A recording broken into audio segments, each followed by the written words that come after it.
जो चीरने के लिए होते हैं वो टीयरिंग। देन प्री मोलर होते हैं और मोलर होते हैं, इनका होता है ग्राइंडिंग का। तो ये हेट्रोडोंट कहते हैं। हेट्रोडोंट मतलब डिफरेंट डिफरेंट डिफरेंट, हेट्रो मतलब डिफरेंट डिफरेंट तरीके के दांत होते हैं। लाइक इस स्लाइड में ही है incisor, canine, pre molar and molar. 4 तरह के टीथ होते हैं। ये एक परमानेंट डेंटिशन का परमानेंट एडल्ट का डेंटिशन है। एडल्ट का जॉ है जहाँ पे आप डिफरेंट टाइप के टीथ दे सकते हो। इसमें पहले दो तरह के टीथ, अगर हम जॉ को 4 क्वाड्रेंट में बांट लेते हैं तो एक क्वाड्रेंट, एक हिस्सा, एक चौथाई हिस्सा यहाँ पे दिखाया गया है दांत का, एक चौथाई हिस्सा दांत का लगाया गया है यहाँ पे। यहाँ पे एक चौथाई हिस्से में 2 इंसीजर होते हैं, एक केनाइन, 2 प्रीमोलर और 3 मोलर होते हैं, लास्ट के 3 मोलर। टोटल दांत हो गए 2 इंसीजर, एक केनाइन, 2 प्रीमोलर और 3 मोलर। 8 दांत हो गए एक चौथाई हिस्से में। तो 8 को 4 से गुणा कर लेंगे, 32 दांत हो जाते हैं इस तरह से। यही 4 जगह से यही सेट होता है। 8 चौक 32, इस तरह से 32 दांत होते हैं एडल्ट्स में। सभी को इनसे 4 से गुणा कर लेंगे। टोटल इंसीजर, इसका मतलब 2 दूनी 2 चौके 8 इंसाइजर हो जाएंगे टोटल जॉ में। कैनाइन को फिर से 4 से गुणा कर लेंगे, 4 कैनाइन हो जाएंगे। देन प्रीमोलर 2 को 4 से गुणा कर लेंगे, 8 प्रीमोलर हो जाएंगे। और 3 मोलर को 4 से गुणा कर लेंगे तो 3 चौक 12 मोलर हो जाएंगे। हाँ 3 चौक 12, सॉरी, है ना। तो टोटल 32 आते हैं। उसके बाद मिल्क टूथ, डेसिडुअल टूथ या टेम्परेरी टूथ, ये बच्चे का डेंटिशन है। बच्चे का डेंटिशन में आप देखिए इसमें पूरा दिखाया गया 4 इसमें इंसाइजर होंगे, 2 कैनाइन होंगे एक जॉ में और 2 मोलर होंगे। तो इसमें होंगे 2 और 1 3 और 2 5, एक क्वाड्रेंट में एक चौथा हिस्से में 5 दांत है, 2 इंसाइजर, 1 कैनाइन, 2 मोलर। बच्चों में प्री मोलर एब्सेंट होते हैं। क्वेश्चन आता है कई बार, which type of dentition is not seen in the children. बहुत इंपॉर्टेंट क्वेश्चन, कई बार रिपीट हो चुका है। It's premolar. Premolar बच्चों में नहीं होते हैं, बच्चों में मोलर होते हैं, प्री मोलर नहीं होते हैं। प्री मोलर एडल्ट डेंटिशन में ही आते हैं। काफी इंपॉर्टेंट क्वेश्चन है डेंटिशन के ऊपर ये वाला। तो 20 टीथ होते हैं जिसमें प्री मोलर नहीं होते बच्चों में।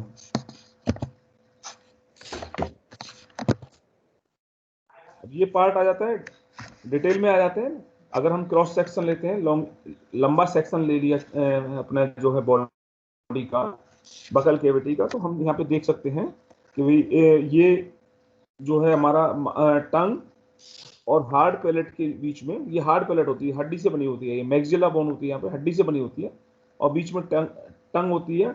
ये पूरा ओरल केविटी कहते हैं इसको, बकल केविटी या ओरल केविटी कहते हैं। बकल मतलब गाल, अंदर से कहें गाल कहें तो बकल म्यूकस है, बकल केविटी ओरल केविटी होती है।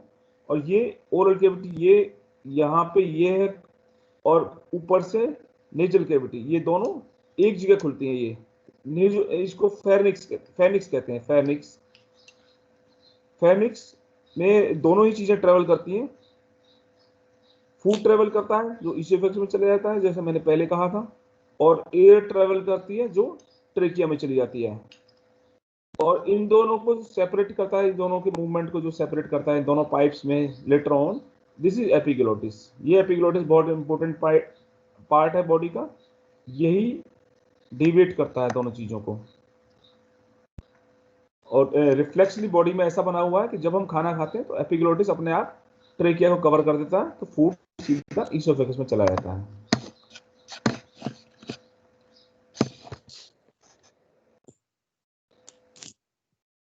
इसोफेगस एक मस्कुलर ट्यूब लाइक स्ट्रक्चर होती है और अबाउट 30 सेंटीमीटर की इसकी लेंथ होती है। और यह है नीचे स्टमक में जाके जुड़ती है। स्टमक और इसोफेगस के बीच में एक जंक्शन होता है, इसको गैस्ट्रो इसोफेजियल स्फिंक्टर कहते हैं। ये जो जंक्शन होता है जहाँ पे ईसोफेगस और स्टोमक, स्टोमक मतलब गैस्ट्रो और ईसोफेगस आपने समझ लिया, gastro oesophageal junction, gastro oesophageal junction होता है। यहाँ पे जो मसल्स होती हैं हमारी बॉडी में, जो एलिमेंट्री कैनाल में दो तरह की मसल्स होती हैं। तो जो सर्कुलर मसल्स होती हैं वो यहाँ पे काफी ज्यादा थिक होती हैं और एक स्फिंक्टर मतलब वाल्व जैसा स्ट्रक्चर बना देती है, स्फिंक्टर वाल्व बनाती हैं। तो जब फूड ईसोफेगस में से स्टोमक में जाता है तो वाल्व खुलता है और फूड को अलाउ कर देता है स्टोमक में जाने के लिए। लेकिन स्टोमक में अगर प्रेशर होगा तो फूड वापस जा सकता है। तो उसको रोकने के लिए यहाँ पे गैस्ट्रो ईसोफेजियल स्फिंक्टर होता है, गैस्ट्रो ईसोफेजियल स्फिंक्टर। ये हमारे फूड को स्टमक से ईसोफेगस में जाने से रोकता है। स्फिंक्टर बॉडी में कई जगह पे हैं जो वॉल्व की तरह काम करते हैं। आगे भी और भी स्फिंक्टर बताएंगे, जो इसमें डाइजेस्टिव ट्रैक्ट में ही और भी स्फिंक्टर भी आएंगे, तो वो हम धीरे धीरे बताते चलेंगे। मूवमेंट इसको कहते हैं जो ये फूड मूव करता है, ईसोफेगस में मूव करता है, बेसिकली बॉलस में मूव करता है, ऊपर से आया फिर नीचे गया। इसको हम पेरिस्टाल्टिक मूवमेंट कहते हैं। इंटेस्टाइन में जितना भी मूवमेंट होता है वो पेरिस्टाल्टिक मूवमेंट होता है, पेरिस्टालसिस, वेव्स में चलता है मूवमेंट। देन स्टोमक आप देख सकते हो, ये कट सेक्शन है स्टोमक का। स्टोमक अंदर से कैसे दिखता है, स्टोमक अंदर से यहाँ ईसोफेगस सबकी खुल रही है और ये स्टोमक का कैविटी खुल जाती है। स्टोमक के बेसिकली 3 पार्ट होते हैं। फंडस, फंडस मतलब सबसे ऊपर का, ये फंडस हो जाता है। Then middle part is the cardia part, cardiac middle part body, this is the middle part. Then is the lower pyloric end of the stomach, this is pyloric end, this starts मतलब ये है tube जैसे बनना शुरू हो जाता है यहीं पे स्टमक, यहीं पे ट्यूब जैसा बनना शुरू हो जाता है। इसको पाइलोरिक एंड कहते हैं, पाइलोरिक पार्ट कहते हैं, या एंट्रल पार्ट कहते हैं, पाइलोरिक पार्ट कहते हैं। 3 पार्ट हो गए, फंडस, कार्डियक एंड पाइलोरिक। उसके बाद पाइलोरिक पार्ट है, वो पाइलोरस एक जगह होती है, वहां से वो एक फिर से एक पाइलोरिक स्फिंक्टर होता है, जहां पे जो एंड होता है स्टोमक का, स्टोमक फिर से यहाँ पे पाइलोरिक स्फिंक्टर से, पाइलोरिक स्फिंक्टर होता है स्टोमक के एंड पे। जब स्टोमक में खाना पच जाता है, डाइजेस्ट हो जाता है, तो ये पाइलोरिक स्फिंक्टर खुलता है और फूड आगे चला जाता है डुओडेनम में, और फिर से स्फिंक्टर बंद हो जाता है। देखिए पहले गैस्ट्रोइसोफेजियल स्फिंक्टर देखा हमने, वो बंद हो गया तो फूड ऊपर इसोफेगस में जाएगा। उसके बाद पार्टली डाइजेस्टेड फूड स्टोमक से डुओडेनम में चला गया, फिर पाइलोरिक स्फिंक्टर बंद हो गया तो फूड वापस डुओडेनम में, डुओडेनम से स्टोमक में नहीं जाएगा। This is one way process, one way movement होता है फूड का, सीधा सीधा आगे चलता है। डिस्टल, डिस्टल कहते हैं इसको हम, प्रोक्सिमल कहते हैं पहला पार्ट और डिस्टल कहते हैं दूर का, लेटर बाद का part. Proximal to distal movement होता है फूड का नॉर्मल कंडीशंस में। ये स्टोमक प्लेन नहीं होता है, फोल्ड जैसे होते हैं म्यूकस के, और इन फोल्ड्स को बीच में फोल्डेड होता है पूरा, इसका लेयर जो होती है अंदर की, इसको रूगाई कहते हैं। धक्का दे दो, लॉक लगा रहा है। माइक म्यूट कर लें आप।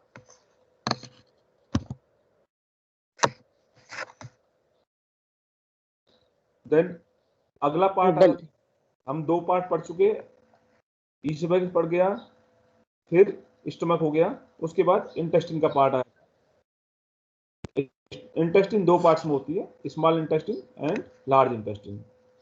स्मॉल इंटेस्टिन आप देख सकते हैं, this is the longest part of the gut and around 6 to 7 metre लंबी होती है ये। और इसमें स्मॉल इंटेस्टिन तीन हिस्सों में डिवाइडेड है। शुरू का जो हिस्सा होता है वो डुओडेनम होता है, ये सी शेप होता है, सी शेप का स्ट्रक्चर होता है, सी शेप की ट्यूब जैसा होता है। उसके बाद जुजनम होता है और इलियम होता है। इस तरह से जैसे ये दिखा रखा है फोटो में, लास्ट वाले फोटो में दिखा रखा है, यहाँ पे इस तरह से अरेंज होती है। Jejunum, jejunum usually left side में होता है बॉडी के, यहाँ पे जुजनम होता है, यहाँ पे लेफ्ट साइड में बॉडी के, जिसे आप यहाँ पे देख सकते हैं, ये जुजनम होता है यहाँ पे लेफ्ट साइड में, और राइट साइड में इलियम होता है। और इलियम जाके आगे लार्ज इंटेस्टिन से मिल जाता है, लार्ज इंटेस्टिन में कंटिन्यू हो जाता है। तो इसमें इंपॉर्टेंट है डुओडेनम, जो कि सी शेप होता है, जस्ट स्टमक के बाद होता है, स्टार्ट होता है। और इसमें बहुत इंपॉर्टेंट होता है क्योंकि यहाँ पे हमारे digestive glands, largest digestive gland that is liver और पेनक्रियास, दो बॉडी के लार्जेस्ट ग्लैंड्स हैं। लीवर पहला लार्जेस्ट ग्लैंड है और दूसरा largest gland of the body pancreas है। दोनों ही डुड्रम में खुलते हैं और मोस्टली जो डाइजेशन हो चुका होता है स्टमक और डुड्रम में, पूरे फूड का डाइजेशन हो चुका होता है। अगला पार्ट जो जुजुनम है और जो इलियम है, जुजुनम में थोड़ा बहुत डाइजेशन होता है और फिर उसके बाद इलियम में, जुजुनम और इलियम का मेन पार्ट होता है जो डाइजेस्टिव फूड है उसको एब्जॉर्ब करना। एब्जॉर्प्शन इलियम तक ऑलमोस्ट पूरा हो जाता है। तो डाइजेशन मेनली स्टमक में होता है और एब्जॉर्प्शन जिजुनम एंड इलियम में होता है, स्मॉल इंटेस्टाइन के पार्ट्स में।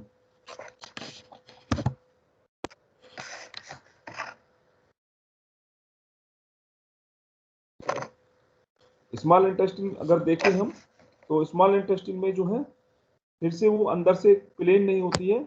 अगर उसको हम डिटेल में देखेंगे तो वहाँ पे फिंगर जैसे प्रोजेक्शंस होते हैं। मतलब अगर हम डिटेल में देखेंगे तो वो फिंगर जैसे प्रोजेक्शंस को विलाई कहते हैं। विलाई जैसे ये निकला हुआ है, एक विलाई निकला हुआ है, ये विलाई निकला हुआ है।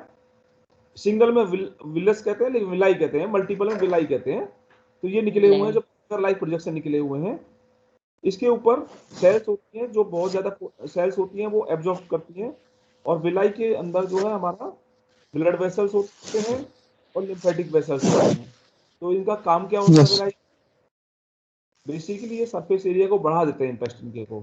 सरफेस एरिया बढ़ जाता है जिससे कि जितना भी हमारा फूड है सारा फूड हमारा बॉडी में एब्जॉर्ब हो जाए, इसलिए उसको सरफेस एरिया को बढ़ा देते हैं। विलाई के यहाँ पे सरफेस पे सेल्स होते हैं, सेल्स के द्वारा एब्जॉर्प्शन होता है। और ये पीछे जो विलाई के अंदर जो वेसल्स होते हैं, ब्लड वेसल्स होते हैं, एब्जॉर्ब करा हुआ फूड वहाँ वेसल्स में, ब्लड वेसल्स में चला जाता है और ब्लड वेसल से बॉडी के अंदर चला जाता है। यहाँ पे आप बिल्कुल डिटेल में देख सकते हैं एक विलस की स्ट्रक्चर को।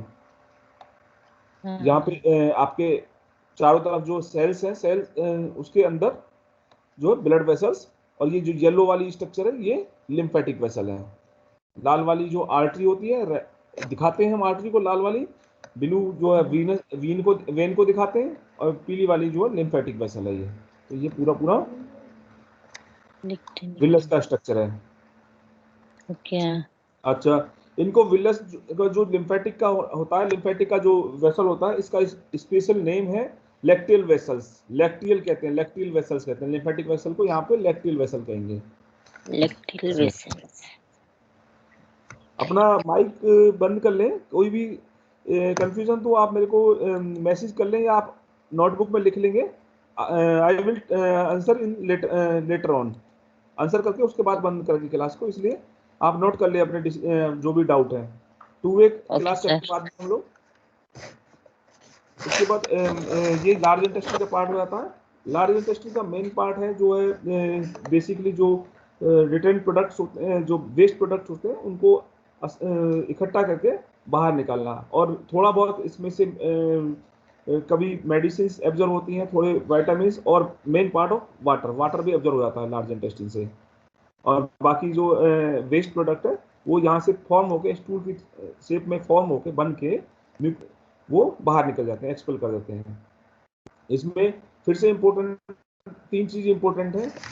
फर्स्ट जो पार्ट होता है जहाँ पे इलियम खुलती है लार्ज बाउल में, लार्ज इंटेस्टाइन में, जहाँ पे स्मॉल इंटेस्टाइन का पार्ट इलियम जो खुलता है, उसको फर्स्ट पार्ट को, स्टार्टिंग पार्ट, आप मेरा कर्सर देख सकते हैं, कर्सर मूव हो रहा है। स्टार्टिंग पार्ट जो होता है वो सीकम होता है। ये फिर से एक पाउच लाइक स्ट्रक्चर होती है, पाउच मतलब थैली जैसी स्ट्रक्चर होती है। और ये इसमें बैक्टीरिया होते हैं जो कि बॉडी के लिए हेल्प होते हैं, फूड को अक्यूमुलेट करते हैं, और जो है बॉडी में हेल्पफुल बैक्टीरिया होते हैं जो सीकम में पाए जाते हैं। सीकम एनिमल्स में बहुत ज़्यादा डेवलप होती है, लाइक गाय भैंसों में बहुत डेवलप होता है सीकम। जो बचा हुआ फूड है वो सीकम में और ज़्यादा उसको डाइजेस्ट करके एब्जॉर्ब कर लेता है। सीकम बेसिकली एनिमल्स में डेवलप होता है। बॉडी में, हमारी ह्यूमन बॉडी में बहुत ज़्यादा इसका फंक्शन नहीं है। और इससे एक फिर से छोटी सी एक स्ट्रक्चर निकलती है जो कि इस समय वेस्टिजियल हो चुकी है, उसको वर्मीफॉर्म अपेंडिक्स कहते हैं। पतली सी स्ट्रक्चर होती है और ये आगे जाके खत्म हो जाती है, डेड एंड होता है इसका, आगे कहीं नहीं खुलती है। इसको वर्मीफॉर्म अपेंडिक्स कहते हैं। लोगों में लेटर ऑन अपेंडिक्स की अगर सूजन वगैरह आ जाए तो अपेंडिसाइटिस आप लोगों ने सुना होगा, अपेंडिक्स हो गई, अपेंडिक्स हो गई। वो यही होता है कि अपेंडिक्स में अगर सूजन वगैरह आ जाती है, इन्फेक्शन में चला जाए या फंस जाए कुछ इसमें, तो इसमें सूजन हो जाती है, तो डॉक्टरों को ऑपरेशन करना पड़ता है। अपेंडिसाइटिस वेस्टिजियल ऑर्गन है, लेकिन इन्फ्लामेशन कभी कभी इसमें सूजन हो जाती है, कभी कभी बीमारी हो जाती है। उसके बाद कोलोन होता है। कोलोन के 3 पार्ट होते हैं, सी शेप में, फिर से लार्ज पेट में तीनों तरफ अरेंज होता है। ये राइट साइड में ऊपर उठता है, इसको असेंडिंग कोलोन कहते हैं। लीवर तक जाता है, लीवर के पास से ये मुड़ जाता है, तो तिरछा तिरछा होता है वहाँ पे उसको ट्रांसवर्स कोलोन कहते हैं। और फिर से नीचे लेफ्ट साइड में आ जाता है, नीचे लेफ्ट साइड से नीचे आ जाता है, इसको डिसेंडिंग कोलोन कहते हैं। तो सिंपल साइंटिफिक टर्म है। असेंडिंग चढ़ता हुआ कोलोन, ट्रांसवर्स तिरछा पड़ा हुआ है, और डिसेंडिंग मतलब डाउन हो रहा है। डिसेंडिंग कोलोन रेक्टम में आ जाता है। रेक्टम फिर से इंपॉर्टेंट एक्शन रेक्टम का ये है कि ये जो जितना भी फीकल मैटर, वेस्ट मैटर है, रेक्टम में जाके स्टोर होता है बॉडी में। और रेक्टम में जब स्टोरेज पूरा हो जाता है तो हमको डिफिकेशन मतलब स्टूल को बाहर निकालने की रिफ्लेक्स आता है। रेक्टम स्टोर करता है 24 घंटे तक या 12 घंटे तक, जो भी ह्यूमन की टेंडेंसी होती है, रेक्टम में स्टोर होते हैं वेस्ट प्रोडक्ट्स लास्ट में जाके। देन रेक्टम जो है बाहर जो खुलता है उस को ओपनिंग को एनएस कहते हैं। और यहाँ पे फिर से एनल स्फिंक्टर होता है, ये फिर से नर्व से कंट्रोल में होता है। और जब रेक्टम बढ़ जाती है पूरी तरीके से तो अपने आप एनल स्फिंक्टर खुल जाता है और स्टूल बाहर आ जाता है। तो स्फिंक्टर्स बॉडी में बहुत सारी जगह पे स्फिंक्टर्स वाल्व की तरह काम करते हैं।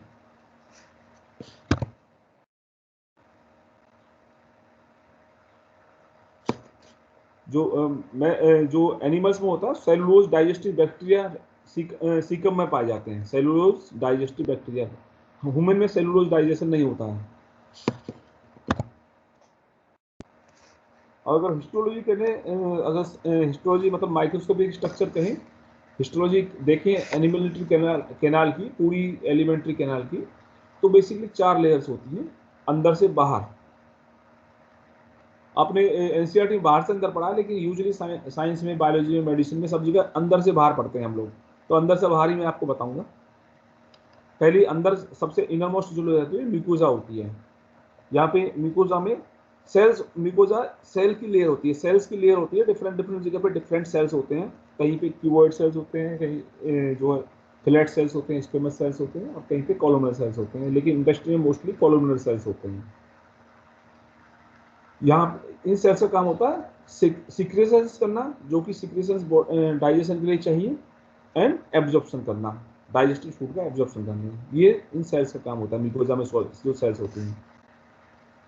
उसके बाद सब म्यूकोजा होता है, जो म्यूकोजा के नीचे होता है। सब म्यूकोजा, म्यूकोजा के नीचे सब म्यूकोजा, म्यूकोजा के नीचे ये connective tissue, loose connective tissue की एक लेयर होती है, चारों तरफ लेयर होती है लूज कनेक्टिव टिश्यू की।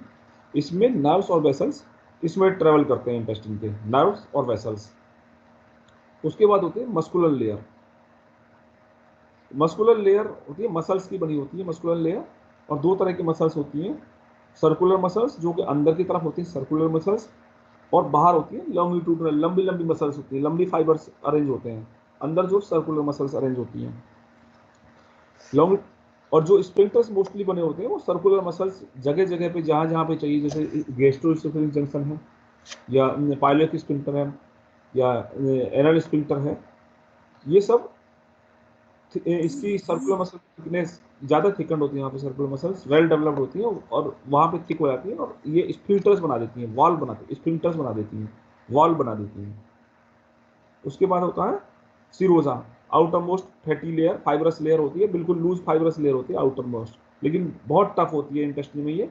तो इंटेस्टिन के जितने भी कंटेंट्स हैं, क्योंकि हाईली एसिडिक फ्लूइड भी स्टमक में होता है, जिसका जो पीएच 1.5 1.8 तक हो सकता है, लेकिन ये सारी स्ट्रक्चर्स हमारी इंटेस्टिन की इतनी मजबूत होती हैं कि कोरोजिव एक्शंस नहीं होता इन चीज़ों का। दूसरा म्यूकोस बहुत सिक्रीट करते हैं इंटेस्टिन में, यह भी प्रोटेक्शन करता है। आगे चलेंगे, आगे उसके बारे में देखेंगे।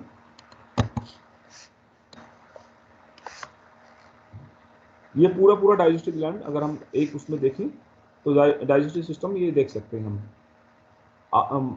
Oral cavity, then oesophagus, stomach से स्मॉल इंटेस्टिन से लार्ज इंटेस्टिन और लार्ज इंटेस्टिन से फूड आउट।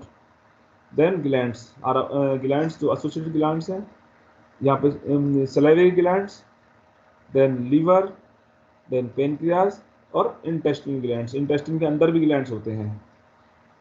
म्यूकोजा में अभी पढ़े थे, म्यूकोजा में जो सिक्रीटरी फंक्शन, जो म्यूकोजा में सिक्रीटरी फंक्शन है वो ग्लैंड्स, म्यूकोजा कई जगह ग्लैंड्स की तरह शेप में बना होता है, तो ये एसोसिएटेड ग्लैंड्स होते हैं।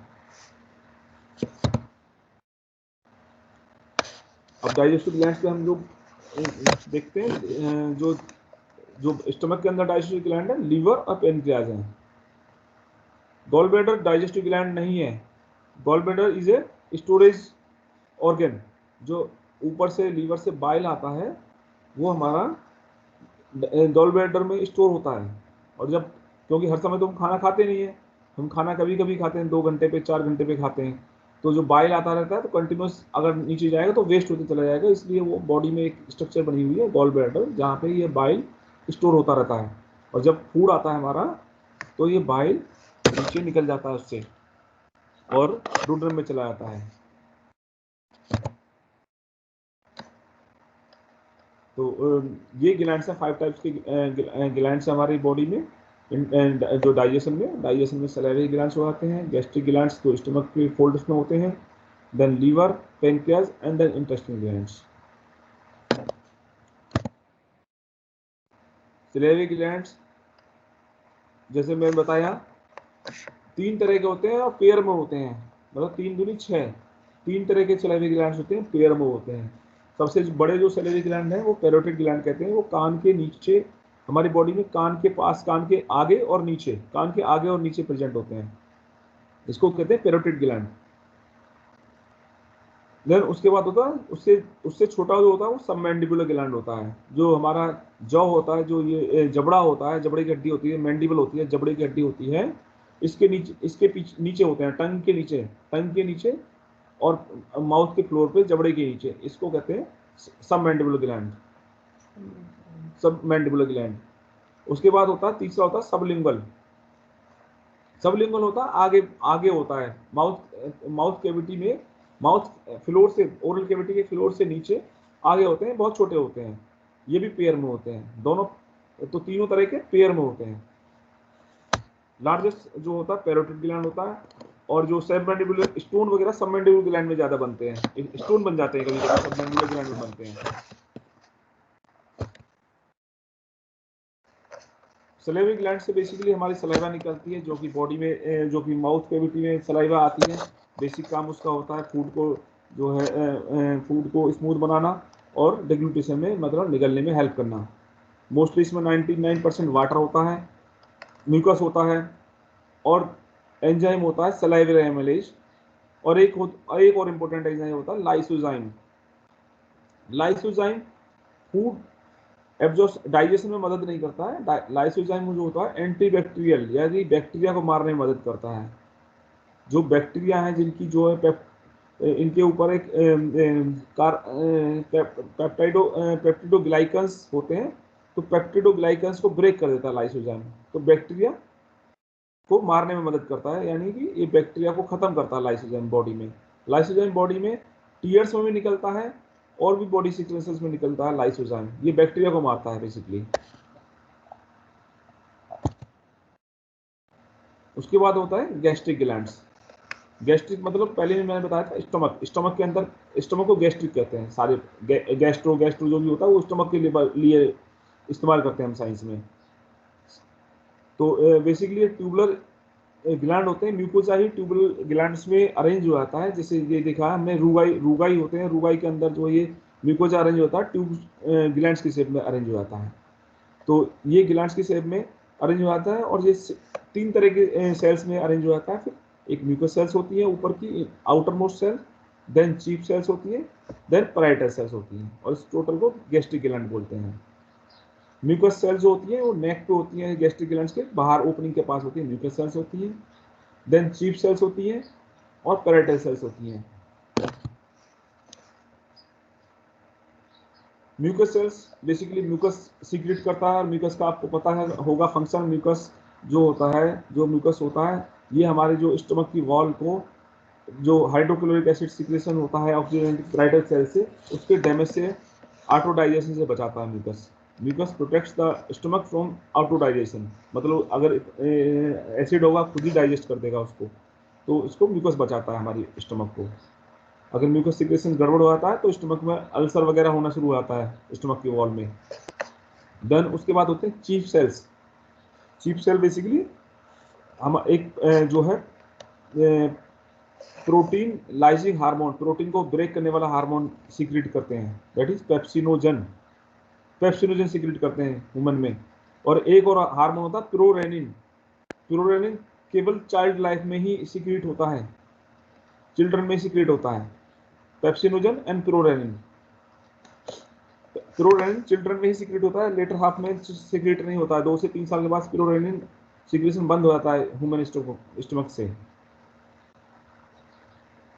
उसके बाद ये होते हैं पैराइटल सेल्स, होते हैं ऑक्सीजेंटिक या parietal cells. Parietal cells basically hydrochloric HCl, hydrochloric acid secret करते हैं। और एक पार्ट, एक हिस्सा और सीक्रेट करते हैं, वो होता है intrinsic factor, castle intrinsic factor, जो कि विटामिन B12 के एब्जॉर्प्शन में हेल्प करता है।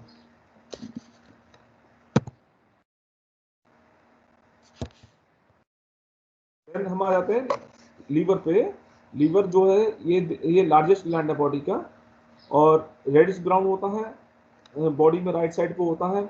2 लोब होती है इसमें, राइट लोब और लेफ्ट लोब। राइट लोब बड़ी होती है, लेफ्ट लोब छोटी होती है। और लीवर के नीचे गॉल ब्लैडर होता है, जो कि इसके सीक्रेशंस को स्टोर करता है।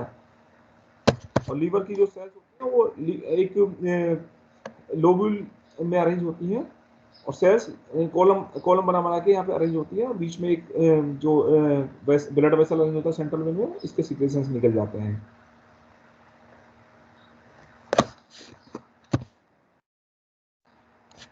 तो बाइल ट्रांसपोर्ट आप देख सकते हो, बाइल ट्रांसपोर्ट कहाँ कैसे होता है हमारी बॉडी से। बेसिकली बाइल आता है, लीवर के जो सिक्रेशंस होते हैं उसको बाइल कहते हैं। बाइल जो हेपेटिक डक्ट, हेपेटिक मतलब लीवर की डक्ट है, 2 डक्ट होते हैं लीवर की, दोनों डक्ट से लीवर से आ जाता है नीचे, उसके बाद स्टमक में चला जाता है।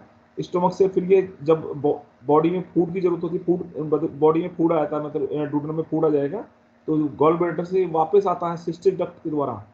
सिस्टिक डक्ट से common bile duct, cystic duct और हेपेटिक डक्ट मिलके कॉमन बाइल डक्ट बनाती हैं।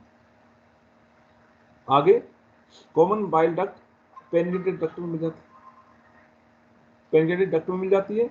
और एक कॉमन हेपेटो पेनक्रिएटिक डक्ट बनती है, जो कि डुडनम में खुलती है। जहाँ पे डुडनम में खुलती है वहाँ पे भी एक स्फिंक्टर होता है। जहाँ हेपेटो पेनक्रिएटिक डक्ट खुलती है वहाँ एक स्फिंक्टर होता है, स्फिंक्टर ऑफ ओडाई कहते हैं, sphincter of Oddi, ODDI, sphincter of Oddi. Hepato pancreatic duct को के सिक्रेशंस को के लेटर एंड पे स्फिंक्टर ऑफ ओडाई होता है। ये आ गया स्फिंक्टर ऑफ ओडाई। फिर से ये वॉल्व की तरह काम करता है। जब फूड की जरूरत होती है तो सिक्रेशन छोड़ देता है, नहीं तो बंद हो जाता है और सिक्रेशन ऊपर स्टोर हो जाते हैं गॉल ब्लैडर में।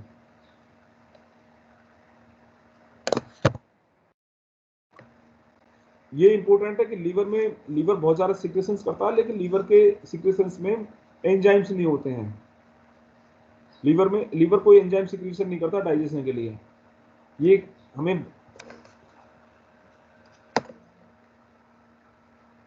एक मिनट होल्ड करेंगे जरा 1 सेकंड के लिए।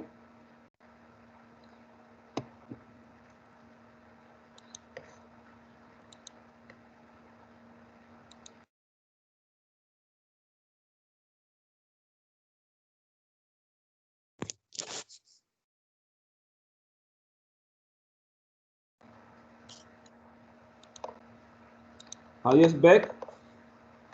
लीवर में जो है जो बाइल होता है, बाइल में कोई एंजाइम सिक्रेशन नहीं होते हैं। बाइल में होता है बाइल पिगमेंट्स होते हैं, 2 नाम होते हैं उनके, बिलिरुबिन एंड बिलिवर्डिन। उसके बाद बाइल साल्ट्स होते हैं, ये फैट्स को माइसेल्स बनाने, फैट्स को इमल्सिफाई करने में यूज होते हैं। कोलेस्ट्रॉल और फास्फोलिपिड सिक्रेशंस होता है। फिर दूसरा बड़ा ग्लैंड है बॉडी में, largest second largest gland is pancreas. ये जो हमने बताया सी शेप होता है, तो उस डुडनम के बीच में अरेंज होता है ये सी शेप डुडनम है, ये सी शेप डुडनम है जो ये स्ट्रक्चर है, इसके बीच में अरेंज होता है पेनक्रियाज। यहाँ पे पेनक्रियाज में काफी इंपॉर्टेंट एंजाइम्स हमारी बॉडी में सिक्रेशंस होते हैं डाइजेशन के लिए। पेनक्रियाज बहुत इंपॉर्टेंट ग्लैंड है डाइजेशन में। पेनक्रियाज एक जो है हेट्रोक्राइन ग्लैंड है। फिर से हेट्रोक्राइन कहते हैं दो तरह का, हेट्रो मतलब दो तरह का, इसमें दो पार्ट होते हैं, एक्सोक्राइन ग्लैंड भी होता है और एंडोक्राइन पार्ट भी होता है। एक्सोक्राइन एंडोक्राइन आप लोगों को पता होगा। एक्सोक्राइन ग्लैंड जो होते हैं उनका जो सिक्रेशन तो होते हैं वो लोकल में ही उसी के आसपास काम करते हैं, तो उसको एक्सोक्राइन ग्लैंड्स कहते हैं। और जो एंडोक्राइन ग्लैंड्स होते हैं, एंडोक्राइन ग्लैंड्स बेसिकली अपने सिक्रेशन ब्लड में सिक्रेट करते हैं और ब्लड से वो हार्मोन्स दूसरी जगह पे जाते हैं बॉडी में, वहां पे एक्ट करते हैं। लाइक अपने पता होगा कि पेनक्रियाज जो है इंसुलिन भी सिक्रेशन करता है, तो इंसुलिन जो पार्ट है उसका एंडोक्राइन पार्ट है। वो इंसुलिन और ग्लूकागॉन ये दो हार्मोन होते हैं, एंडोक्राइन पार्ट है पेनक्रियाज के। पेनक्रियाज के लोकल एरिया में काम नहीं करते, दूर पूरी बॉडी में काम करते हैं। और जो एक्सोक्राइन पार्ट में जो एंजाइम सिक्रेशन करता है वो पार्ट लोकल में काम करते हैं। और इसमें बहुत इंपॉर्टेंट एंजाइम्स होते हैं। सभी तीनों तरह के फूड को डाइजेस्ट करने के लिए पेनक्रियाज से एंजाइम निकलते हैं। प्रोटीन को डाइजेस्ट करने के लिए ट्रिप्सोनोजन, काइमोट्रिप्सोनोजन और प्रोकार्बोक्सी पेप्टाइडेज निकलते हैं। देन जो बचा हुआ कार्बोहाइड्रेट होता है उसको डाइजेस्ट करने के लिए अमाइलेज निकलता है पेनक्रियाज से।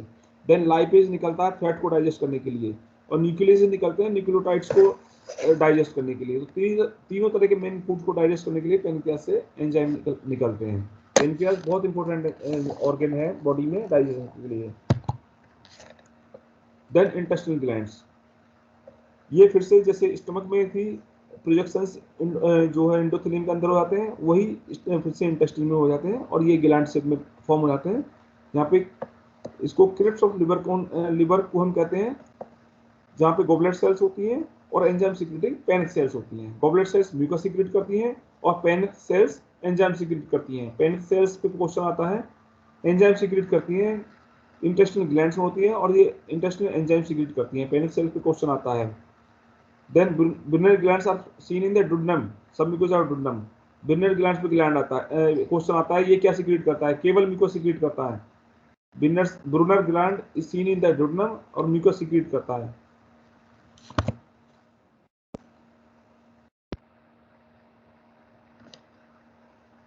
जो इंटेस्टाइनल ग्लैंड्स होते हैं वो एल्कलिन जूस सिक्रेट करते हैं और जिसको सकस इंट्रिकस कहते हैं।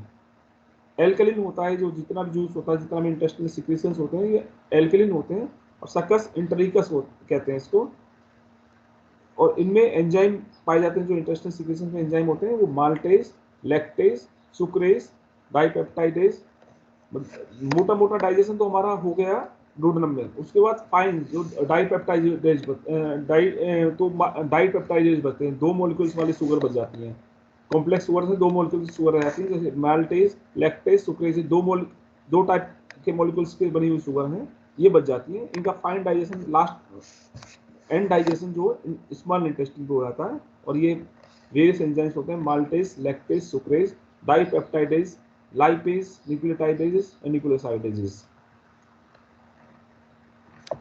जो बाइकार्बोनेट और म्यूकस सिक्रेशन होता है ये एल्कलाइन मीडियम सिक्रेट करता है और इंटेस्टाइन के म्यूकोजा को प्रोटेक्ट करता है। म्यूकोजा पूरी जगह पे पूरी इंटेस्टाइन में सिक्रेशन होता है स्टमक से, और लास्ट जो है लार्ज इंटेस्टाइन तक म्यूकस सिक्रेशन होता रहता है इंटेस्टाइन में, और म्यूकस को सिक्रेशन के लिए और फूड के मूवमेंट के लिए काम करता है म्यूकस।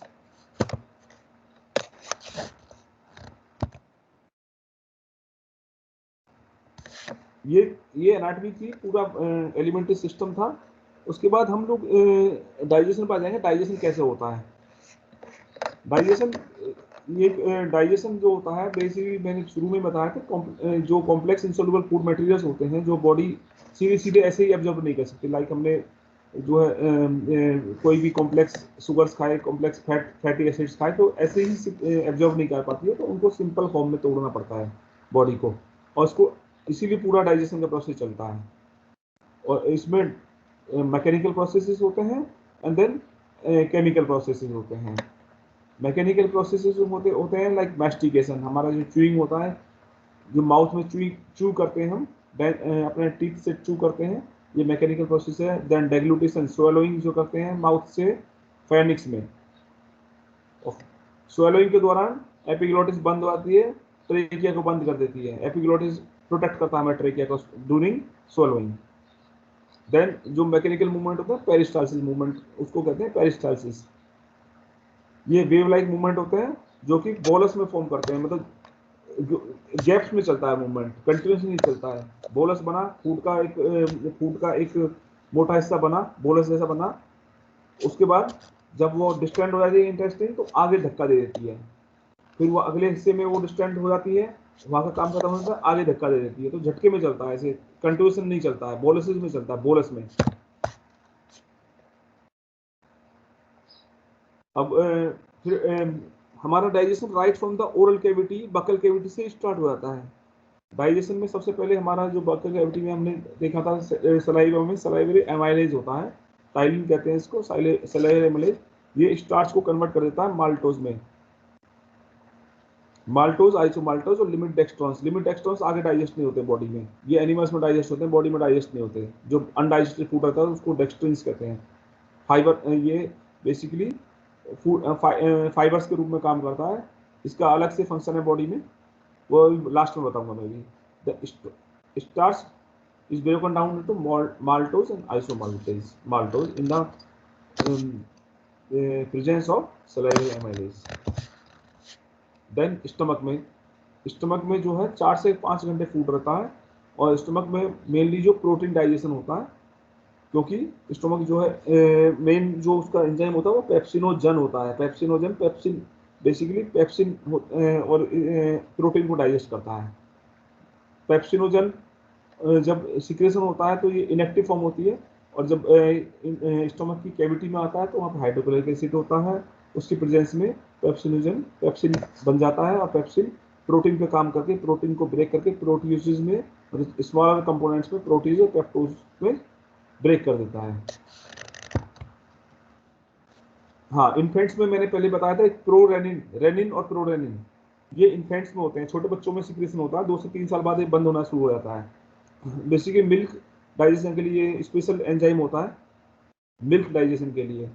प्रोरेनिन हाइड्रोक्लोरिक एसिड की प्रेजेंस में जो रेनिन बन जाता है, रेनिन केसिन को, जो मिल्क प्रोटीन होता है केसिन, मिल्क प्रोटीन केसिन होता है, केसिन को पैराकेसिन में, पैराकेसिन कर्ड में रूप बदल जाता है, और इस कर्ड पे कैल्शियम पैराकेसिनेट पेप्सिन एक्ट करता है और पेप्टोन ब्रेक कर देता है। पेप्सिन डायरेक्ट केसिन पे एक्ट नहीं कर पाता पेप्सिन, तो इसके लिए रेनिन एक और एंजाइम स्टमक में सीक्रेट होता है ड्यूरिंग इन्फेंट्स, 1 से 2 साल तक केवल।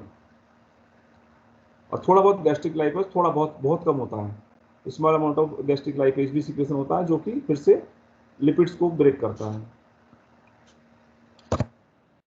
जो स्टमक के अंदर हाइड्रोक्लोरिक एसिड होता है, हाइड्रोक्लोरिक एसिड जो है इसकी पीएच को काफ़ी डाउन कर देता है, अप टू 1.5 1.8 तक पीएच चली जाती है। उसके बाद ये हाईली एसिडिक फूड जो है पाइलोरिक स्फिंक्टर से खुल के, पाइलोरिक स्फिंक्टर जब खुलता है तो आगे डुड्रम में जाता है। तो डुड्रम का जो आगे इंटेस्टाइन का पार्ट है, स्टमक से आगे इंटेस्टाइन का पार्ट है, वहाँ पे हम इसको एसिडिक फूड को, एसिडिक फॉर्म के फूड को एल्कलिन फॉर्म में बदलना पड़ता है हमको, क्योंकि जो जितने भी एलिमेंट, जो इंटेस्टिनल हार्मोन्स हैं, इंटेस्टिनल एंजाइम्स हैं, वो एल्कलिन फॉर्म में ही काम कर पाते हैं। जो डाइजेशन, जो इंटेस्टाइन में मैक्सिमम डाइजेशन डुड्रम में हो जाता है, क्योंकि डुड्रम में जो सिक्रेशन होता है पेनक्रियास से और लीवर से आ रहे होते हैं, और पेनक्रियास से मैंने बताया सारे तरह के फूड को डाइजेस्ट करने के लिए एंजाइम आ जाते हैं, कार्बोहाइड्रेट, लिपिड एंड प्रोटीन्स। इसका चाइम बोलते हैं, चाइम जो स्टमक से जो digestive, semi digestive paste form में जो फूम आता है, पेस्ट जैसा निकलता है, उसको चाइम बोलते हैं। चाइम जो है डुड्रम में बाइल जूस, पैनक्रियाटिक जूस और इंटेस्टिनल जूस से मिल जाता है। इंटेस्टिनल जूस का नाम फिर से कई बार आता है सक्कस इंटरिकस। बाइल, लीवर से कोई एंजाइम नहीं आता है, लीवर से बाइल आता है। बाइल का काम क्या होता है कि जो फैट ग्लोबुल्स होते हैं, फैट जो है ये वाटर सोल्यूबल होती नहीं है, तो इसको वाटर सोल्यूबल बनाने के लिए इसके चारों तरफ बाइल चिपक जाता है और उसको हाइड्रोफोबिक, जो कि वाटर को रिपेल करता है, हाइड्रोफोबिक को हाइड्रोफिलिक बना देता है, वाटर सोल्यूबल बन जाते हैं, छोटे छोटे ड्रॉपलेट्स बन जाते हैं जिनको की बॉडी आराम से ऑब्जॉर्व कर पाती है। इसको इमल्सिफिकेशन कहते हैं, conversion of fat into small droplets और बाइसेल्स। इमल्सिफिकेशन ये बाइल की प्रेजेंस में होता है। इससे क्या होता है कि जो फैट है उसका सरफेस एरिया बहुत ज़्यादा बढ़ जाता है और जो लाइपेज आता है हमारा पैनक्रियास से, वो उस पर एक्ट कर पाता है और हमारी फैट भी डाइजेस्ट हो जाती है।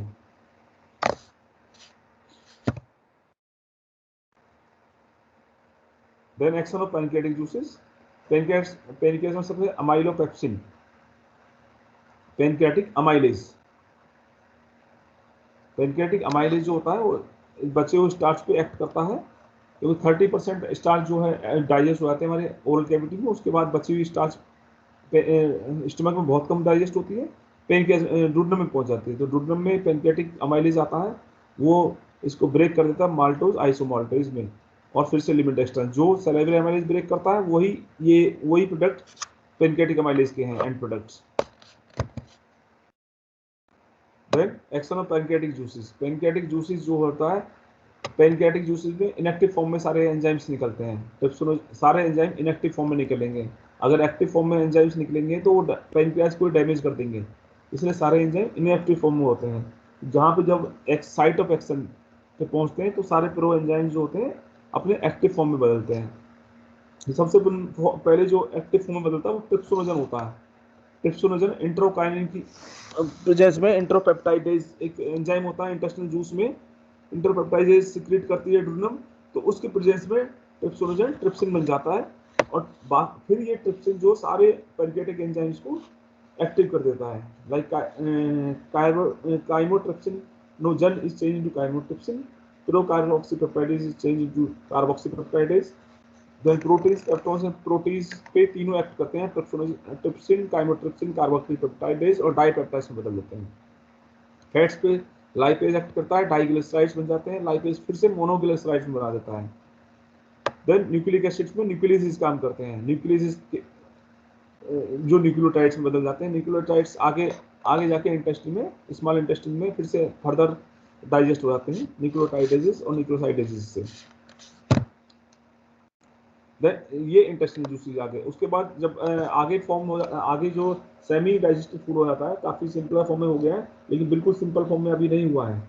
बिल्कुल सिंपल फॉर्म क्या है? प्रोटीन से हमें अमीनो एसिड चाहिए, शुगर से हमें ग्लूकोज चाहिए, और जो फैट से फैटी एसिड्स चाहिए, और जो न्यूक्लियोटाइड्स न्यूक्लियोसाइड से बेसिस चाहिए। तो ये सब सिंपल फॉर्म में लास्ट में जाके डुडेनम और जुजिनम में डाइजेस्ट होते हैं। डाइपेप्टाइडेज जो अमीनो एसिड में बदल जाता है, डाइपेप्टाइडेज से अमीनो एसिड में बदल जाते हैं। Maltose is change two molecules of glucose. Lactose ये इंपॉर्टेंट है, maltose is change into 2 molecules of glucose. Lactose जो लैक्टोज जो चेंज होता है वो ग्लूकोज और गैलेक्टोज में चेंज हो जाता है। देन सुक्रोज जो है ग्लूकोज और फ्रक्टोज में चेंज हो जाता है। ये तीनों सिंपल फॉर्म ऑफ शुगर हैं जो बॉडी एब्जॉर्ब कर लेती है, इनको बॉडी सेल्स एब्जॉर्ब कर लेती हैं, अमीनो एसिड को एब्जॉर्ब कर लेंगी। देन न्यूक्लियोसाइड्स में चेंज होते हैं, और न्यूक्लियोसाइड्स आगे फर्दर शुगर और बेसिस में, जो शुगर और बेसिस बॉडी में एब्जॉर्ब हो जाते हैं। उसके बाद फैटी एसिड्स और जो फैट्स जो पहले डाइग्लिसराइड्स बन गए थे, फैटी एसिड्स और ग्लिसरॉल में चेंज हो जाते हैं, ये फिर से बॉडी एब्जॉर्ब कर लेती है। उसके बाद आ जाता है function of large intestine. Large intestine का जो मेन पार्ट होता है वो absorption of water, minerals and कुछ, जब हम ड्रग्स लेते हैं कुछ, वो ड्रग्स एब्जॉर्ब करता है। वाटर और मिनरल्स मेनली एब्जॉर्ब करते हैं इंटेस्टाइन, क्योंकि फूड काफ़ी एब्जॉर्प्शन के प्रोसेस में काफ़ी पतला फ्लूइड जैसा हो जाता है, और तो वाटर को एब्जॉर्ब करने के लिए लार्ज इंटेस्टाइन को एब्जॉर्ब करना पड़ता है, जो कि सेमी फॉर्म स्टूल में जाके वो रेक्टम में स्टोर होना शुरू होता है, और ये आगे म्यूकस सिक्रीट करते हैं, जैसे कि जो वेस्ट प्रोडक्ट्स होते हैं आपस में चिपक जाते हैं और लुब्रिकेशन प्रोवाइड करते हैं, सो दैट जो हमारा वेस्ट प्रोडक्ट है आसानी से बाहर निकल जाए। फुल्ली डाइजेस्टिव एक चाइम पड़ा था, फिर चाइल होता है। चाइल होता है fully digested semi fluid and alkaline fluid food in small intestine. Small intestine में सेमी फुल्ली डाइजेस्टेड फूड को चाइल कहते हैं, चाइल। और वो चाइम होता है, जो स्टमक से आता है वो चाइम होता है, और जो स्मॉल इंटेस्टाइन में होता है चाइल होता है।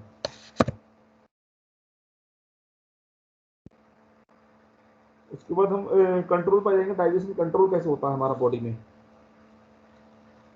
डाइजेशन बेसिकली न्यूरल और हार्मोनल मैकेनिज्म से कंट्रोल होता है। हमें भूख लगती है, पहले हमें भूख की इच्छा होती है, तो उससे हमें जैसे खाना देख के हमें लगेगा हमें खाना खा लेना चाहिए, स्मेल से आएगा अरे बहुत अच्छा खाना बनना, हम खा लेते हैं। तो या खाना खा लेंगे तो हमारी सलाइवा आने लगेगी। तो ये बेसिकली न्यूरल स्टिमुलेशन होता है। जैसे हम देखते हैं, खाना देखते हैं तो हमें भूख लगने लगती है, हमारा न्यूरल स्टिमुलेशन होता है। ब्रेन में जो है फूड ये हंगर सेंटर होते हैं, वहां से हमें इच्छा होती है, ड्राइव होती है खाना खाने की।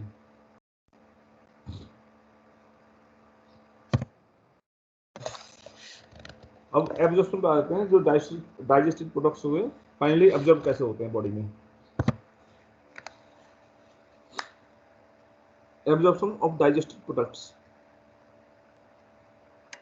कई हमने पहले देख लिया हमारा डाइजेस्ट, ये जो पिंक में दिया, पिंक बॉक्स में दिखाए गए ये डाइजेस्टिव प्रोडक्ट्स हैं हमारे।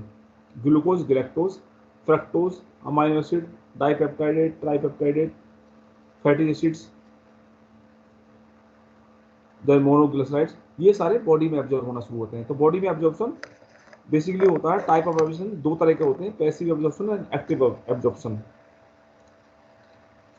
पैसिव एब्जॉर्प्शन होता है ऑस्मोस, दो तरह का होता है फिर से, ऑस्मोसिस एंड डिफ्यूजन। डिफ्यूजन फिर से दो तरह का होता है, सिंपल डिफ्यूजन और फैसिलिटेटेड डिफ्यूजन। पैसिव डिफ्यूजन में ये इंपॉर्टेंट है, ऑस्मोसिस और डिफ्यूजन में क्या डिफरेंस है। ऑस्मोसिस में बेसिकली जो सॉल्वेंट का मूवमेंट होता है, लाइक वाटर का मूवमेंट होता है ऑस्मोसिस में, सॉल्वेंट जिसमें जो सॉलिड्स मिक्स होते हैं, सॉल्वेंट का मूवमेंट होता है ऑस्मोसिस में होता है। सॉल्वेंट मूव करता है जिससे कि वाटर की कंसंट्रेशन दोनों तरफ बराबर हो जाए, वो ऑस्मोसिस होता है। और जो सॉलिड्स की कंसंट्रेशन बराबर हो जाए वो डिफ्यूजन होता है। पैसिव डिफ्यूजन होता है हाई ग्रेडियंट से लो ग्रेडियंट की तरफ, जिधर कंसंट्रेशन ज़्यादा है और जिधर कंसंट्रेशन कम है, तो ज़्यादा से कम की तरफ जो मूवमेंट होता है उसको डिफ्यूजन कहते हैं। सॉलिड्स का डिफ्यूजन होता है, सॉलिड्स का डिफ्यूजन होता है, और लिक्विड्स का ऑस्मोसिस होता है, सॉल्वेंट्स का ऑस्मोसिस होता है। और डिफ्यूजन दो तरह का होता है, एक सिंपल फॉर्म में होता है, सीधा मतलब सीधा ट्रेवल कर गया।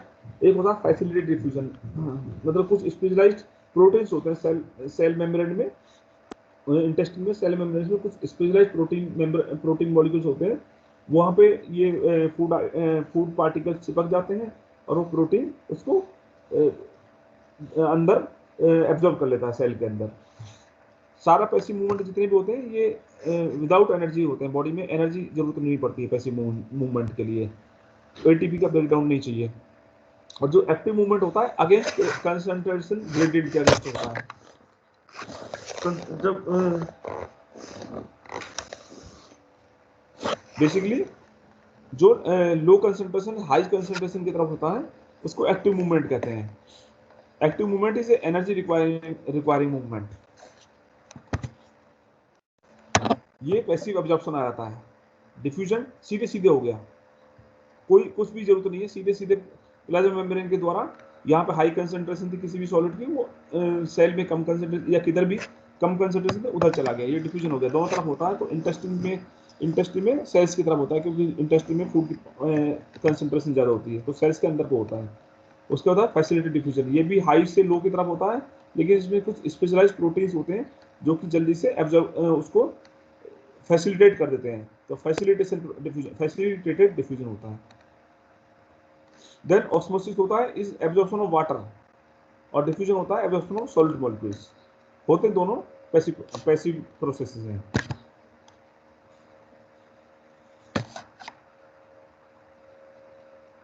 Simple diffusion, molecules alone can be diffused. A small amount of monosaccharides like glucose, amino acids, vitamins, electrolytes like sodium, potassium, ये simple diffusion से आते हैं। Then facilitated diffusion से proteins like protein, carrier protein होते हैं, carrier protein इनको move कराते हैं, ग्लूकोज, अमाइनो एसिड इनको, और इसको फैसिलिटी डिफ्यूजन कहते हैं। कैरियर प्रोटीन्स के हेल्प से जाते हैं, इसको फैसिलिटी डिफ्यूजन कहते हैं। पैसिव टाइप है, दोनों पैसिव टाइप हैं। देन होता है active diffusion, active transport. Active transport जो होता है वो लोअर कंसंट्रेशन से हाई कंसंट्रेशन तरफ जाता है और एक एनर्जी रिक्वायरिंग प्रोसेस होता है। ये absorption of amino acids, monosaccharides में काम आता है। मोनोसैकेराइड, ग्लूकोज, सोडियम एक्सेट्रा में एक्टिव ट्रांसपोर्ट काम आता है।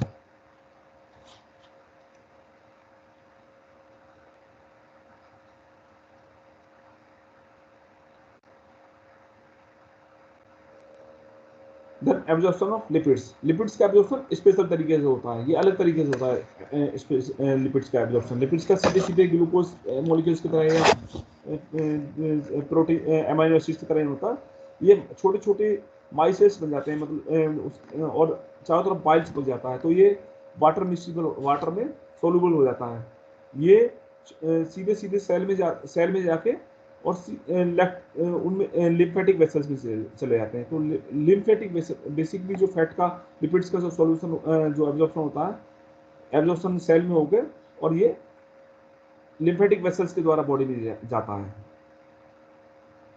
बाइल साल्ट और फॉस्फोलिपिड जो इनको कन्वर्ट करते हैं माइसेल्स में, छोटे छोटे पार्टिकल्स में कन्वर्ट करते हैं। ये वाटर सॉल्युबल होते हैं और जो they are found in small protein coated fatty globules, इसको काइलोमाइकोन्स कहते हैं। They are transported into lacteals, lacteals in the villi, or from the lacteals it goes into the blood.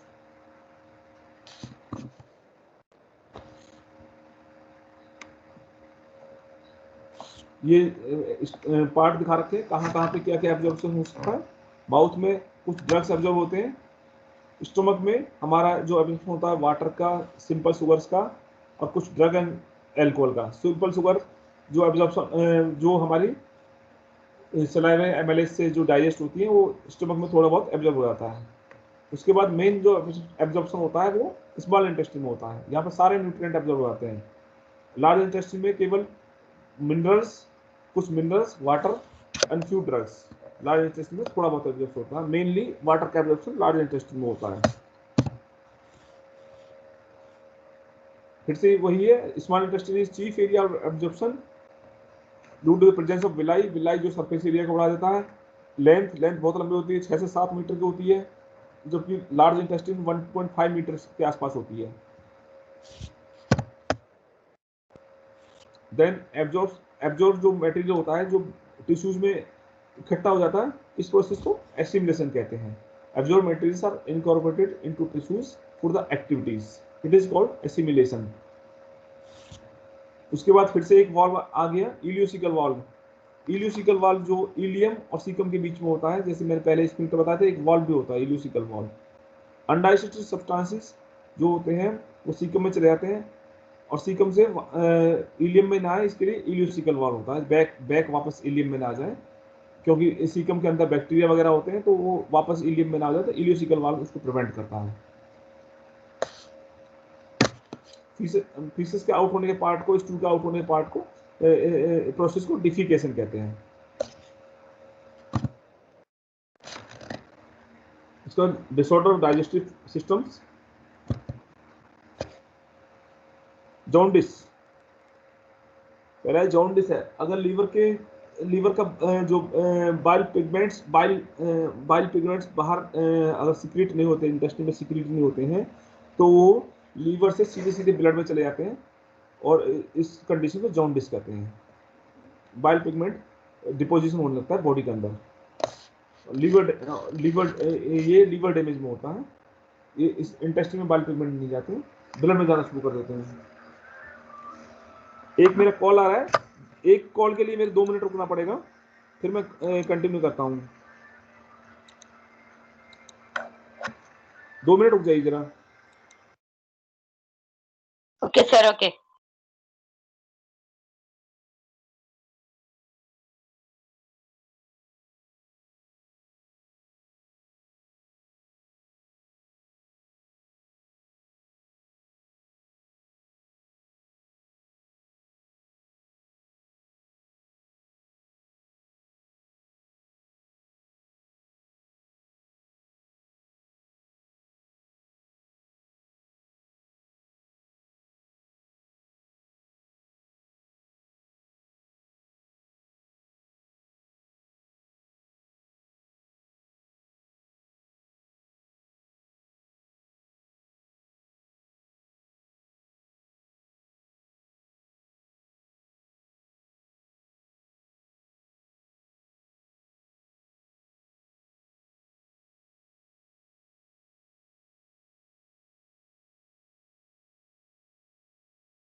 अभी हम It's स्टार्ट कर रहे 8:35 हैं, a.m. अभी मैं स्टार्ट कर रहा हूँ। मेरे को एक इम्पोर्टेंट कॉल Okay, है, sir, 2 okay. मिनट करना पड़ेगा। Okay, okay, sir.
आप लोग तब तक अपनी क्वेरीज देख लीजिए।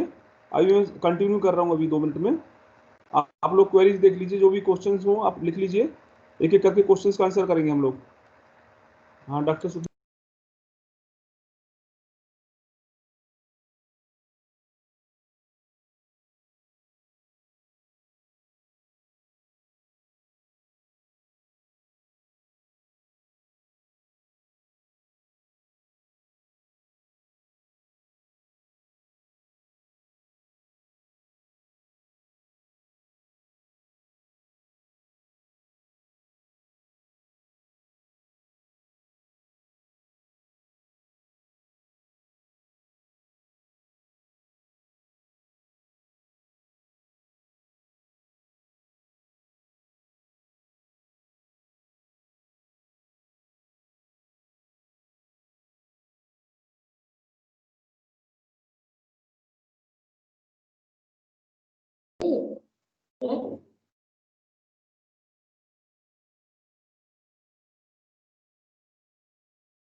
हेलो।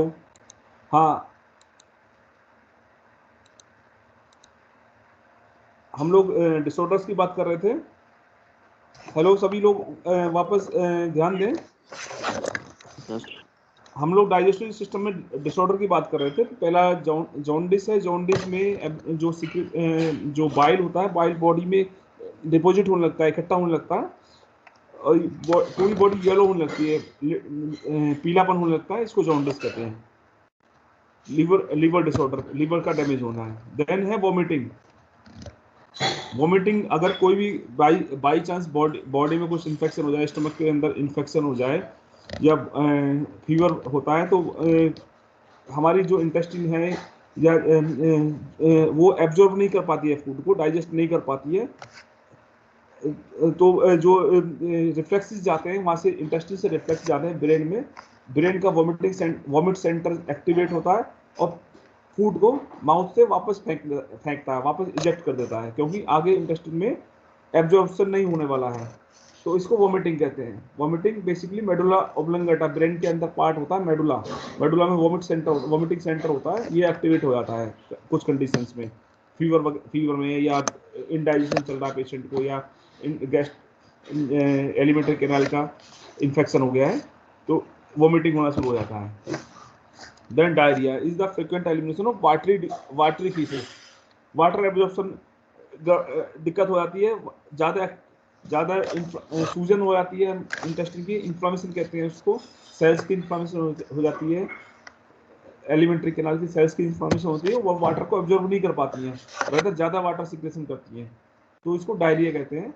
इसमें डायरिया में बॉडी में वाटर की और इलेक्ट्रोलाइट्स की कमी हो जाती है, तो हमें उसका ध्यान देने के लिए आप सबने पढ़ा होगा ओरल डिहाइड्रेशन सॉल्यूशन, ORS देते हैं, ORS से ये सब इसकी पूर्ति होती है। फिर वाटर की जो लॉस्ट वाटर होता है इलेक्ट्रोलाइट होते हैं, उसकी पूर्ति के लिए ORS देते हैं।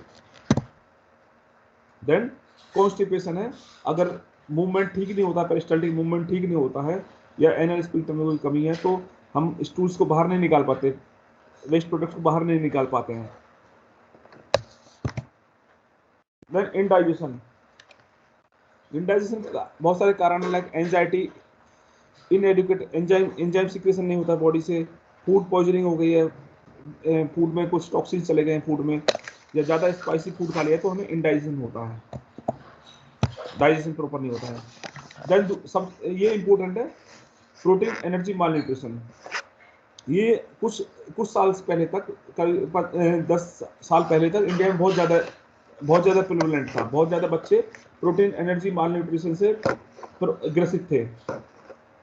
बच्चों को प्रॉपर फूड नहीं मिलता है तो उनको प्रोटीन की, बॉडी में प्रोटीन की और एनर्जी कैलोरीज की कमी हो जाती है, तो प्रोटीन और एनर्जी की कमी हो जाती है, इसको प्रोटीन एनर्जी माल न्यूट्रिशन कहते हैं। ये दो तरह का होता है, मरासमस एंड क्वाशियरकोर। मरासमस में प्रोटीन और एनर्जी दोनों चीज़ की कमी होती है, मतलब प्रोटीन भी नहीं मिल पा रहे बच्चे को और कार्बोहाइड्रेट भी नहीं मिल पा रहे हैं, तो बच्चा बिल्कुल थिन इमेसिएटेड हो जाता है। ये मरासमस वाली पिक्चर है, इसमें बिल्कुल ना तो उसको प्रोटीन मिल पा रहे हैं, ना ही उसको एनर्जी मिल पा रही है, फैट भी नहीं मिल पा रही है, कार्बोहाइड्रेट भी नहीं मिल पा रहे हैं, तो उसको मरासमस कहते हैं इस कंडीशन को। दूसरा होता है क्वाशियरकोर। क्वाशियरकोर होता है बेसिकली, इसमें प्रोटीन की कमी होती है, केवल बॉडी में फैट होती है, प्रोटीन की कमी होती है। प्रोटीन की कमी के चलते बॉडी में जो फ्लूइड अक्यूमुलेट होने लगता है, ऑस्मोसिस की गड़बड़ हो जाती है, फिर ऑस्मोसिस आपने सुना है भी, और उस प्रोटीन कम होता है तो फ्लूइड जो सेल से बाहर निकल जाता है, बॉडी स्पीसीज में इकट्ठा हो जाता है, तो और इसमें इस फैट जो स्किन के नीचे इकट्ठी होती है, साइनी स्किन होती है, जैसे इसकी साइनी स्किन है, और पूरा बाकी सारा शरीर फूल जाता है पानी इकट्ठा होने की वजह से। इस कंडीशन को क्वाशियरकोर कहते हैं। मसल्स इसमें पतली हो जाती हैं, लिम्स थिन हो जाते हैं, लेकिन पूरी शरीर पे एडिमा हो जाता है, स्वेलिंग हो जाती है, एडिमा कहते हैं इसको। तो ये डाइजेशन और एब्जॉर्प्शन का चैप्टर था। अभी मैं टीम्स को ऑन कर रहा हूं, आपको क्वेरी हो तो आप लोग पूछ सकते हैं एक एक करके, कुछ आपको कोई समस्या आ रही हो, कुछ जानना चाह रहे हैं तो आप पूछिए, फिर हम कुछ MCQ करेंगे, मल्टीपल चॉइस क्वेश्चन करेंगे अगर समय मिलेगा तो। हेलो,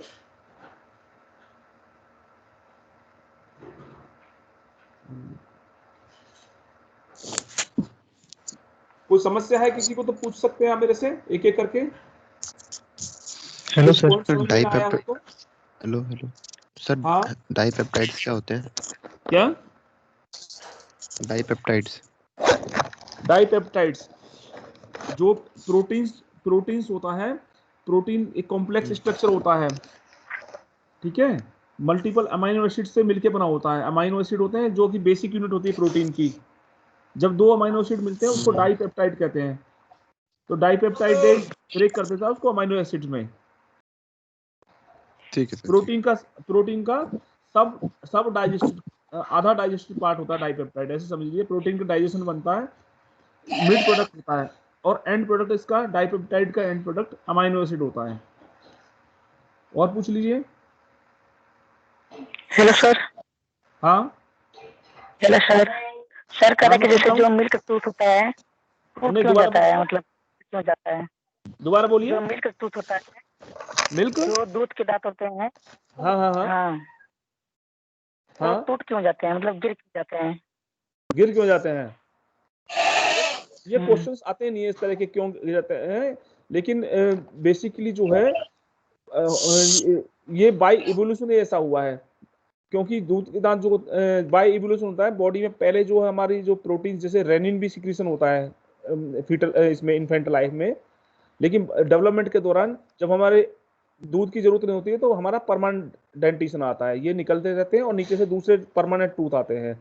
ये डेवलपमेंट का पार्ट है, इवोल्यूशन का पार्ट है। आगे और कुछ पूछिए। Sir Hello, sir.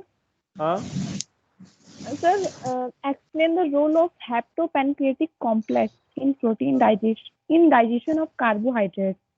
हेप्टो Hepatopancreatic complex, hepatopancreatic complex in carbohydrates carbohydrates. and okay, and fat components. Good, good question. ये मैं पूरा बता चुका था। हेपेटोपेनक्रेटिक मतलब हेपेटो मतलब लीवर, पेनक्रेटिक मतलब पेनक्रियाज, ठीक है। Yes, sir. लीवर से हमें बाइल एसिड्स, सॉल्ट्स और ये बाइकार्बोनेट फ्लूइड आता है, ठीक है, बाइकार्बोनेट आते हैं और बाइल पिगमेंट्स आते हैं, बाइल साल्ट्स आते हैं। कोई एंजाइम नहीं आता हेपेटो से, लीवर से। जो बाइल सॉल्ट्स का काम होता है बेसिकली इमल्सिफिकेशन ऑफ फैट्स के इमल्सिफिकेशन में काम करता है वो बाइल साल्ट्स। उसकी जो इमल्सिफाई कर देता है, उसकी सरफेस एरिया को बढ़ा देता है। अब जो पेनक्रियास से एंजाइम आ रहे हैं हमारे पास, जो कि कार्बोहाइड्रेट पे भी काम करते हैं, लाइपेज लिपिड्स पे भी काम करते हैं और प्रोटीन्स पे भी काम करते हैं। जो बाइल साल्ट्स की वजह से इमल्सिफाइड फैट हो गई है, तो जो लाइपेज आता है, पैनक्रियाटिक लाइपेज आ रहा है, pancreatic lipase digest that fat into fatty acids, ठीक है। कार्बोहाइड्रेट का डाइजेशन सीधे राइट फ्रॉम द माउथ शुरू हो जाता है, ओरल कैविटी में सलाइवरी एमाइलेज ब्रेक कर देती है उसको माल्टोज आइसोमाल्टोज में। उसके बाद बचा हुआ जो अराउंड 70% होता है वो डूडनम में जाके पैनक्रियाटिक लाइपेज से की प्रेजेंस में ब्रेक हो जाता है माल्टोज आइसोमाल्टोज में। ये माल्टोज आइसोमाल्टोज फिर इंटेस्टिनल जूसेस में, जो कि माल्टेज होता है, सुक्रेज होता है और गैलेक्टोज होता है, फर्दर सब डिवाइडेड हो जाते हैं इनको glucose, fructose and lactose galactose में ब्रेक हो जाता है। माल्टेज जो है माल्टोज 2 ग्लूकोज में ब्रेक हो जाता है और ये बॉडी में ग्लूकोज की फॉर्म में एब्जॉर्ब हो जाते हैं। ये मैंने पूरा स्लाइड में शेयर कर दूंगा आपको, फिर भी आपको कोई समस्या होगी फिर से पूछ लेना आप अगली क्लास में मेरे से। Okay, sir. जी सर। हाँ, ग्लिसन कैप्सूल को एक बार एक्सप्लेन करें। अगली क्लास में हम पहला 15 मिनट इस चैप्टर का डिस्कशन फिर से रखेंगे, उसके बाद नेक्स्ट चैप्टर शुरू करेंगे। सर ग्लिसन कैप्सूल को एक बार एक्सप्लेन कर दीजिए। हैं? ग्लिसन कैप्सूल को। हाँ, ग्लिसिन कैप्सूल क्या होता है, यही पूछ रहे हैं आप? Yes sir. हाँ, ग्लिसिन कैप्सूल एक फाइब्रस स्ट्रक्चर जैसी होती है, फाइब्रस स्ट्रक्चर होता है। जो हेपेटिक लोब्यूल्स होते हैं, जो लीवर की सेल्स होती हैं उनको हेपेटोसाइट्स कहते हैं। लीवर की सेल्स जो होती हैं वो षटकोण की शेप में जो बॉडी में अरेंज होती हैं, और इसको अरेंज करने के चारों तरफ इसके कैप्सूल बन जाता है, उसको ग्लिसन कैप्सूल कहते हैं, जिससे कि इसकी शेप बनी रहे। ये बड़ी इंपॉर्टेंट है क्योंकि इसके वेसल्स का अरेंजमेंट, ब्लड वेसल्स का अरेंजमेंट इस तरह से होता है कि बाहर से ब्लड आता है इसमें जो है उसके लोब्यूल्स में और अंदर सेंट्रल वेन में बाहर निकलता है वो ब्लड बाइल प्रोजेक्ट से लेते हुए। और ग्लिसिन कैप्सूल इसकी शेप को मेंटेन रखता है, इसकी हेपेटोसाइट्स की शेप को बरकरार रखता है, मेंटेन रखता है ग्लिसिन कैप्सूल।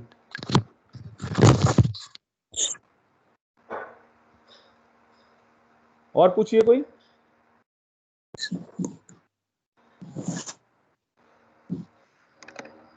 अभी हम थोड़े से मल्टीपल चॉइस क्वेश्चन ले लेते हैं।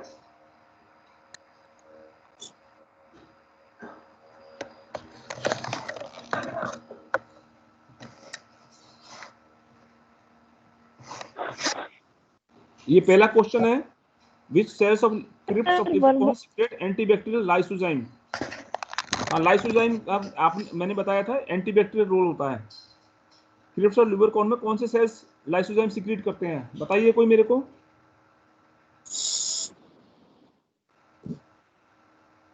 सर दिख नहीं रहा है। अच्छा एक मिनट में स्क्रीन शेयर करता हूं।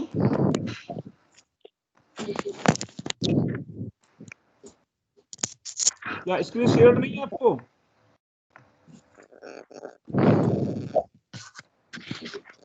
आप देख पा रहे हो स्क्रीन को? Yes sir. पहला क्वेश्चन क्रिप्स ऑफ लिवर कोन में एंटीबैक्टीरियल लाइसोजाइम कौन सीक्रेट करता है, कौन सी टाइप की सेल सीक्रेट करती हैं?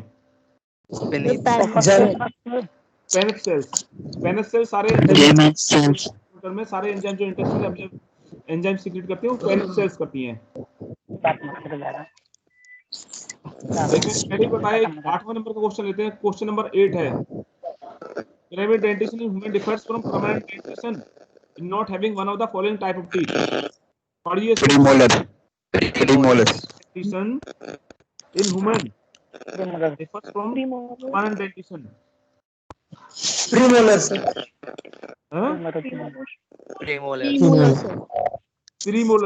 नहीं होते हैं जो है बच्चों सर में। मोलर सर, मोलर्स नहीं होते सर बच्चों में प्रीमोलर होता है। प्राइमरी डेंटिशन बच्चों का होता है और उसमें प्रीमोलर नहीं होते हैं। मोलर होगा। डी ऑप्शन है इसकी, डी ऑप्शन है, प्रीमोलर नहीं होते बच्चों में।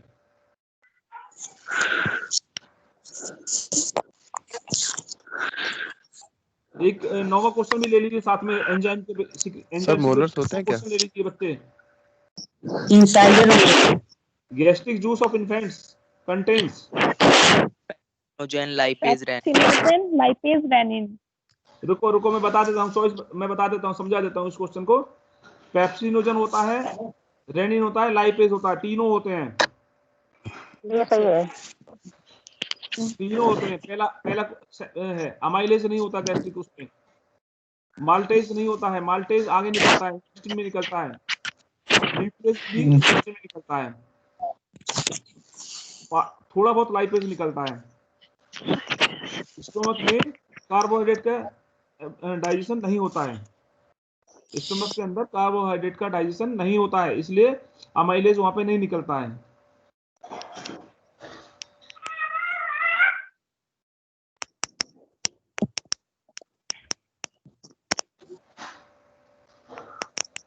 हाँ ये इंपॉर्टेंट है। क्वेश्चन नंबर 4 बताइए। क्वेश्चन नंबर 4, इसमें हम कंट्रोल न्यूरो हार्मोनल कंट्रोल पता लग जाएगा हमको कैसे होता है। Neuro hormonal control of digestive secretions. Which hormone stimulate the production of pancreatic juice और बाइकार्बोनेट? पैनक्रियाटिक जूस और बाइकार्बोनेट को कौन सा हार्मोन स्टिमुलेट करता है? Sir A angiotensin and epinephrine. ये मैंने पढ़ाया नहीं, मैं ये बेसिकली मेरे को अब पढ़ा देता हूं मैं। बॉडी में जब हमारे इंटेस्ट जब हेलो सुनिए, इसकी थ्योरी सुनिए। जब चाइम जो चाइम है वो हमारा जब डुओडेनम में जाता है तो डुओडेनम स्ट्रेच होती है, ठीक है।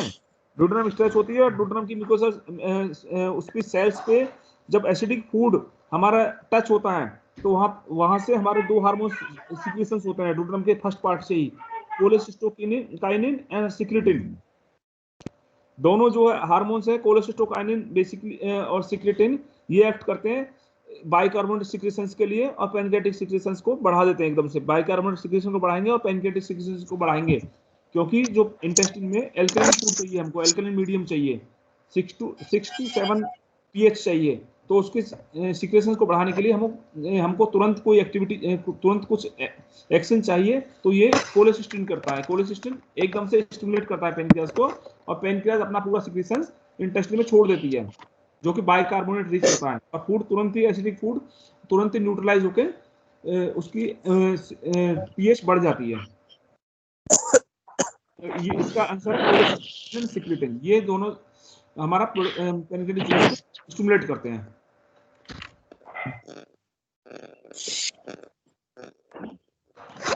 अभी मैं क्वेश्चन ये क्लास खत्म कर दे रहा हूँ, आप लोग इस चैप्टर को कर लीजिए और कोई भी डिफिकल्टी होगी नेक्स्ट चैप्टर में मैं आपको 15 मिनट दूंगा, फिर से डिस्कशन कर लेंगे हम, नेक्स्ट चैप्टर पे चलेंगे। नेक्स्ट चैप्टर रेस्पिरेशन के ऊपर होगा, चैप्टर नंबर 17। मेरा जो चैप्टर नंबर 17 है, अपनी क्वेरीज आप लिख के रखिए, डिस्कस कर लेना मुझसे, जो भी कुछ आपको समझ में नहीं आ रहा होगा तो। जी सर। सर आज की क्लास के पीडीएफ नोट्स मिलेंगे? पीडीएफ नोट मिल जाएंगे, मैं शेयर कर दूंगा।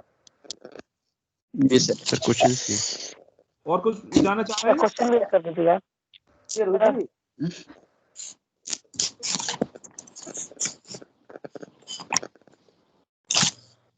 तो फिर मैं अभी क्लास को लीव कर रहा हूँ। ठीक है sir, thank you sir. Okay sir.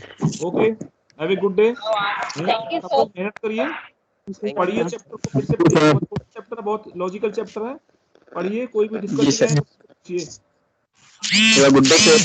Question lose नहीं होना चाहिए आपसे, बहुत सिस्टमेटिक चैप्टर है। जी सर। मेहनत करिए, अपना टाइम मैनेजमेंट करिए, टाइम को सही सही हिसाब से पढ़िए, टाइम जहाँ पे आपकी वीकनेसेस है उसमें ज़्यादा समय दीजिए। और जो इजी चैप्टर्स हैं, जो लॉजिकल चैप्टर्स हैं, ह्यूमन फिजियोलॉजी में पढ़ा रहा हूँ, बहुत ही लॉजिकल है, सारी लॉजिकल है, इसमें आपका कोई भी क्वेश्चन गलत नहीं होना चाहिए। बार पूछ सकते हैं आप मुझसे, हर बार जब भी मैं अगली क्लास लूंगा आप फिर से पूछ सकते हैं पुराने chapter. Okay, have a good day. Thank you, sir. Thank you sir. Thank you sir.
Hello.